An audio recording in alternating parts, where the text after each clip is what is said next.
Salam sehat dan umur panjang. Tetap jaga jarak dimanapun Anda beraktivitas di luar rumah. Gunakan masker setiap kali Anda berelasi dan bersosialisasi dengan orang lain. Saat kembali ke rumah, cucilah tangan dengan bersih dan segera rendam dan cuci pakaianmu, kemudian mandilah dengan bersih. Berkumurlah dengan cairan kumur atau bersikat gigi dengan benar dan bersih. Pakaian yang hendak dipakai harus disetrika terlebih dahulu. Semoga kalian semua sehat selalu. Tuhan memberkati. Marilah kita mulai dengan materi analisis peluang usaha.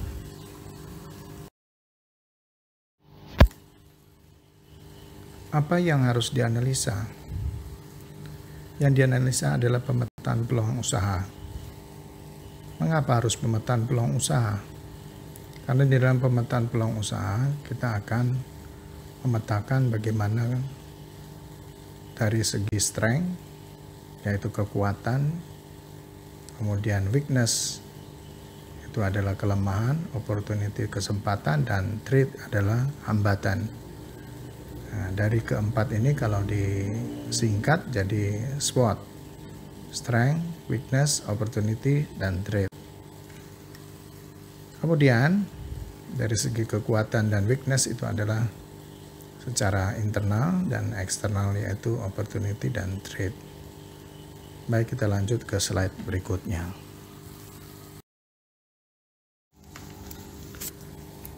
Langkah-langkah SWOT. Yang pertama adalah identifikasi. Kemudian dari identifikasi itu kita bagi menjadi dua bagian, yaitu faktor eksternal dan faktor internal. Di dalam faktor eksternal itu ada peluang dan ancaman. Peluang itu opportunity, ancaman itu adalah threat. Faktor internal yaitu strong atau kekuatan. Kemudian weakness itu adalah kelemahan. Jadi ini ada kaitannya dengan pemetaan tadi, yaitu yang disingkat dengan SWOT. Jadi hubungan antara pemetaan dan mengidentifikasi ini kita mengetahui apa yang menjadi faktor eksternal dan apa yang menjadi faktor internal. Nah, supaya dipahami yang mana faktor internal dan mana yang eksternal. Apa yang harus diketahui dengan mengidentifikasi ini sebagai langkah-langkah SWOT.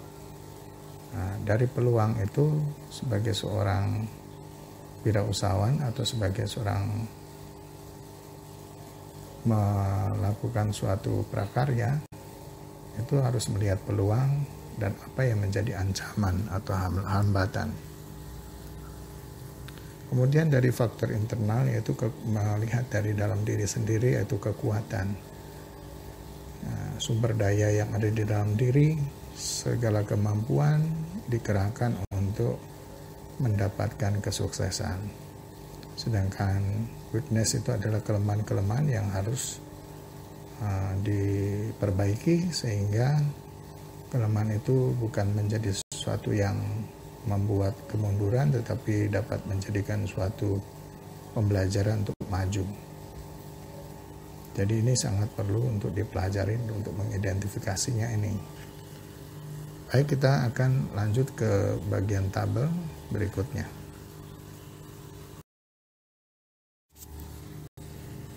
Memahami apa itu analisis peluang usaha.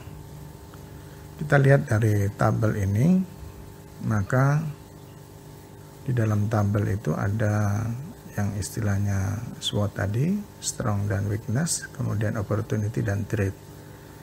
Internal tadi merupakan bagian dari strong dan weakness, dan eksternal itu adalah opportunity dan threat. Pada bagian kolom strong itu ada kata manfaat di atasnya, kemudian weakness-nya itu mengatasi, kemudian kata kunci untuk opportunity adalah mendapatkan, kemudian threat itu menghindari. Jadi kalau digabung dalam suatu matriks SWOT itu ada 4 strategi. Yang pertama adalah strategi strong opportunity atau disingkat dengan SO. Artinya mengembangkan suatu strategi dalam memanfaatkan kekuatan untuk mendapatkan peluang yang ada. Kita perhatikan kalimatnya, kata memanfaatkan dengan kekuatan atau strong, S disingkat. Kemudian mendapatkan itu adalah kata kunci untuk peluang atau opportunity, disingkat dengan O. Nah, maka jadi kalimat mengembangkan suatu strategi dalam memanfaatkan kekuatan untuk mendapatkan peluang yang ada. Jadi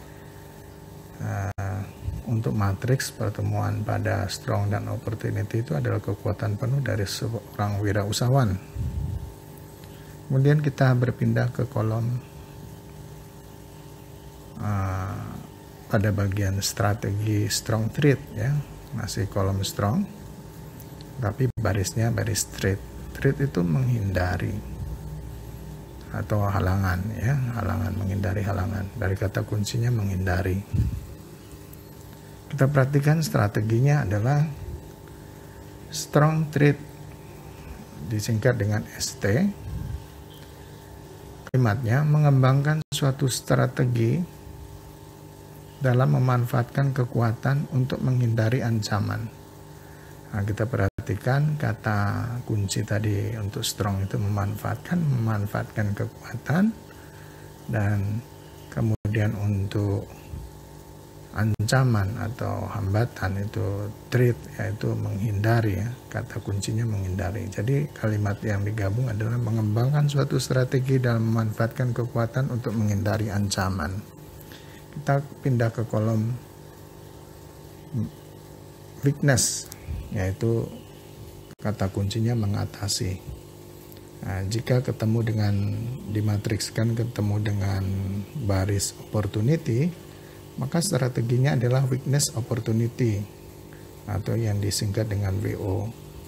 Itu adalah strategi yang ketiga, di mana weakness opportunity itu mengembangkan suatu strategi dalam mendapatkan peluang untuk mengatasi kelemahan yang ada. Nah, kata kuncinya mengatasi kelemahan, kemudian mendapatkan peluang. Nah, jika digabungkan menjadi seperti itu.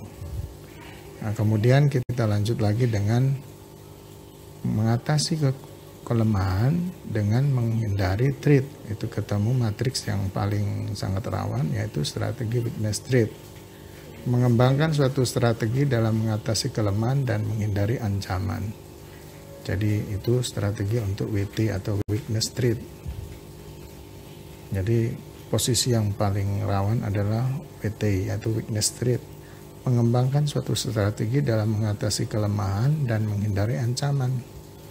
Jadi kedua-duanya perlu perjuangan energi yang sangat banyak.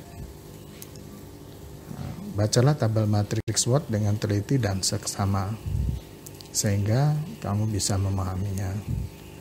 Apabila kalian bisa memahami, menguasai matriks ini, maka kalian sudah bisa memecahkan atau menganalisis suatu masalah dengan baik, dengan strategi-strategi yang sudah ada dalam matriks tabel SWOT tersebut. Kita lanjut ke slide berikutnya. Sumber daya. Jadi dalam melakukan usahanya, manusia itu memerlukan sumber daya. Sumber daya yang berwujud yaitu uang, material, dan mesin. Itu sangat diperlukan oleh manusia dalam menjalankan suatu usahanya.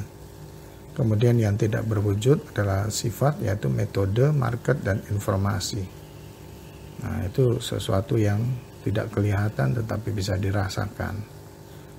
Jadi uang itu sebagai modal utama bagi manusia untuk menjalankan suatu usahanya. Tanpa uang mungkin tidak bisa menjalankan usaha dengan baik. Bicara tentang uang pasti bicara tentang produksi dan keuntungan, atau yang disebut dengan keuntungan, yaitu berapa persen yang akan diambil dari manusia itu sebagai seorang pengusaha. Kemudian materialnya itu bahan-bahan yang akan diperjualbelikan atau yang diproduksi. Kemudian mesin. Jadi mesin itu sangat diperlukan dalam seperti peralatan masak dan sebagainya yang diperlukan dalam menjalankan usahanya. Selanjutnya adalah untuk menjalankan suatu usaha adalah metode. Di dalam metode itu seorang usaha harus memiliki cara bagaimana untuk menjalankan usahanya. Bagaimana mengatasi supaya konsumen bisa tertarik pada hasil produk yang dibuat oleh manusia tersebut sebagai seorang wirausaha. Selanjutnya adalah pasar, di mana seorang wirausaha itu harus memahami pasar, perkembangan pasar, dan keinginan pasar. Nah, kemudian jenis-jenis pasar yang akan dijalaninya nanti. Nah, jika seorang wirausaha tidak memahami itu, maka halangan, hambatan, dan tantangan pun akan semakin besar akan dihadapinya. Kemudian yang diperlukan lagi yang terakhir adalah informasi. Segala informasi yang diperlukan adalah berasal dari pengamatan, analisis, dan sebagainya. Itu ada mendapatkan suatu informasi. Informasi baik langsung maupun tidak langsung pun sangat diperlukan oleh manusia tersebut. Jadi pada intinya adalah manusia memerlukan sumber daya untuk mendukung berlangsungnya suatu usaha pengolahan makanan khas daerah. Demikian slide materi kita pada hari ini. Kita akan bertemu pada minggu berikutnya.